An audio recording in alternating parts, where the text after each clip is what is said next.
Attorney General. How are you?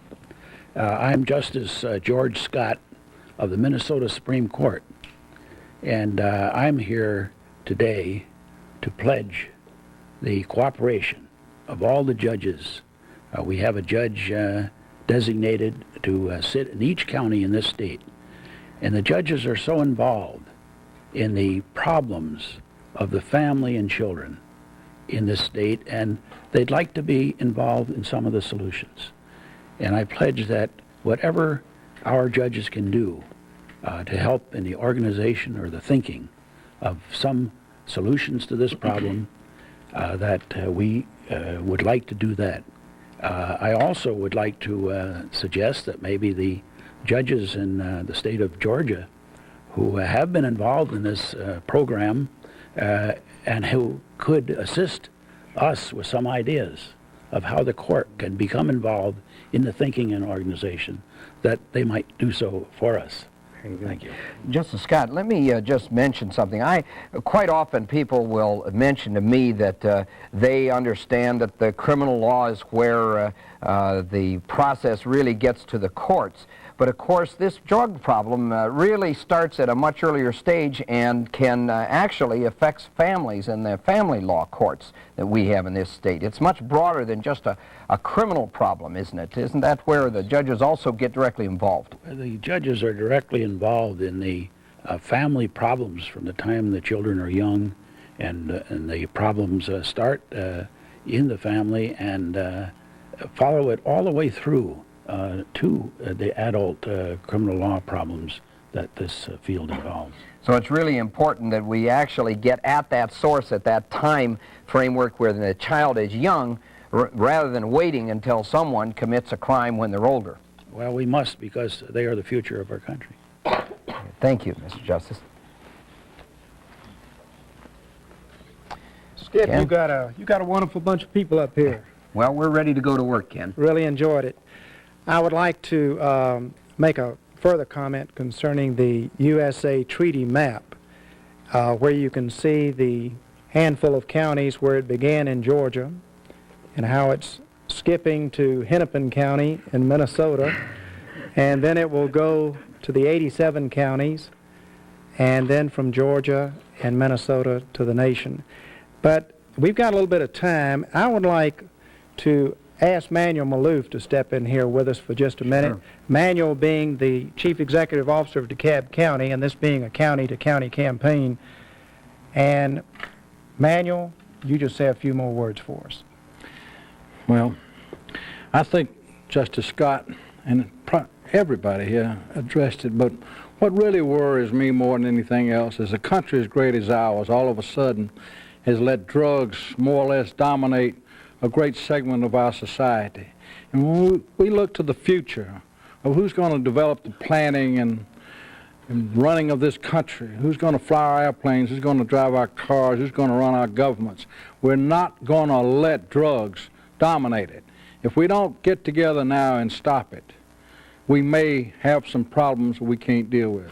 I don't believe that America wants to be dominated by drugs. And I think we need to take on any element, wherever it is and whatever it's doing, and stop it.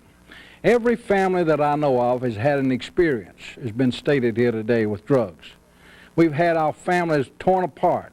We've had people die from overdrugs. We didn't even know that they were taking drugs. So these are the kind of things that we've got to get together. And it's not going to do it if Skip Humphrey or Manuel Maloof or Ken Crowder, the Justice, does that. It's going to take people doing it and not putting up with anything.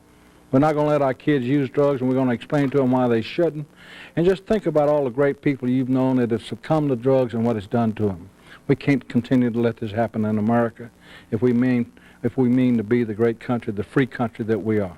Manuel, let me ask you a question, because it's interesting that the focus of this treaty campaign, the organizational structure, focuses on the county level, and that certainly is an organization of government that everyone understands throughout the United States.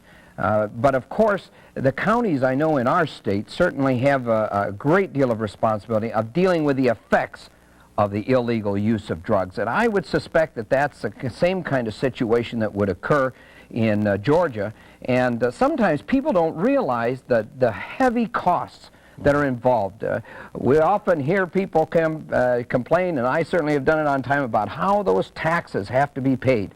And I understand that a great deal of the costs of what we have to deal with is because of this kind of a problem, and it hits right at that county level. level. The health department is run by the county, the jails, the prosecution is run by the counties, the programs for drug addiction are run by the counties. And then when you measure all of the crimes that are committed in the name of drugs and what it does to people, the victims, I don't know how you put a price on it. It is beyond belief anymore. But then it's not just a problem for the victims of the use of that drug, but really it's a burden on all of us, whether it's a private company or a public entity. It costs us all, doesn't it? It costs us in so many ways, especially our creativity.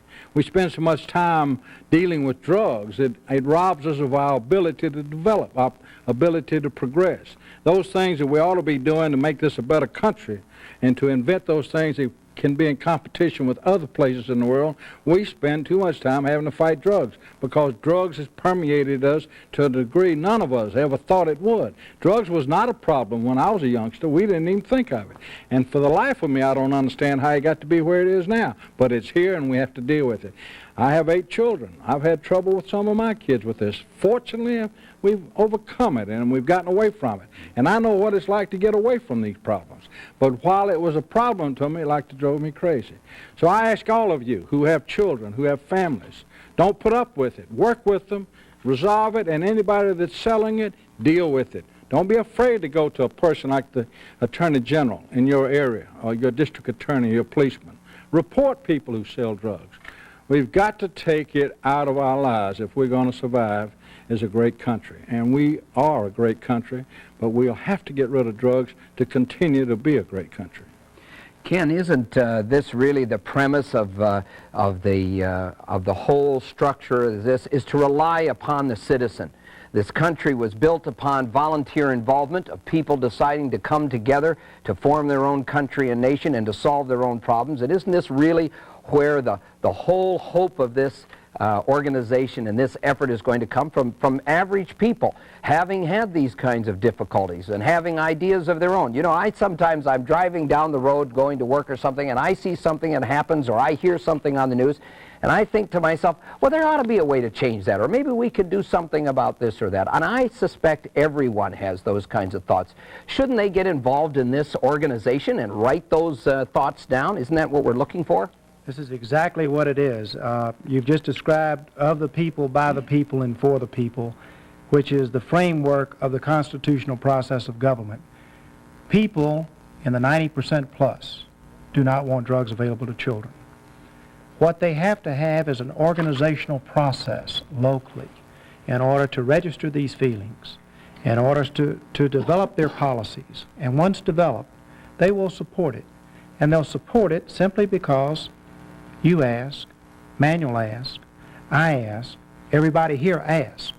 And that's the key to the whole process. But the main thing is to get into the organization where they can participate. Exactly. I think everybody's asking for that. Right. The grassroots organization, the network. So in a sense, what we're designing here, what you have designed, what we're trying to pursue is a national brainstorming for the policies, and then to have a structure that will allow us to implement the programs on a public and a private side. You've got it. That's what it's going to be. Well, I think it's going to work. It'll work, of course, if the public becomes involved. And they can do that with our help and with all the help here from people in Minnesota and hopefully in many other states. Well, when it becomes a thing to do, when leaders like you've assembled here make a statement as you're making, this is the thing to do, that's when the people follow. And I can't tell you how proud I am, not only of these Georgians coming up here in this weather, but also for, I know how busy everybody here is. And it says a lot for your leadership. It says a lot for everybody to take the time to make your commitment to keep drugs away from children.